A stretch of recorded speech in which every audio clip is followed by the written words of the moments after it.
નમસ્કાર મિત્રો, આપણા ભારતના યશસ્વી વડાપ્રધાન વિશ્વગુરુ શ્રી નરેન્દ્રભાઈ મોદી સાહેબ આપણા આણંદ જિલ્લામાં તારીખ 2 મે સવારે 9 વાગે 9 કલાકે શાસ્ત્રી मैदान વિદ્યાનગર ખાતે નરેન્દ્રભાઈ સાહેબ આવવાના છે। આપણા બધા આણંદ જિલ્લાના બહેનોને, માતાઓને, યુવકોને, બધા ભાઈઓને આપણે વિનંતી કરીએ છીએ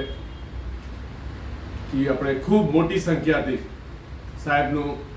આપણે સભામાં હાજર રહીએ અને આપણે આણંદ લોકસભા સાંસદ શ્રી મિતેશભાઈ પટેલ સાહેબ અને ખંભાતના વિધાનસભા ઉમેદવાર શ્રી ચિરાગ પટેલ સાહેબને જનસભા સમર્પણમાં આવે છે, તો આપણે ખૂબ મોટી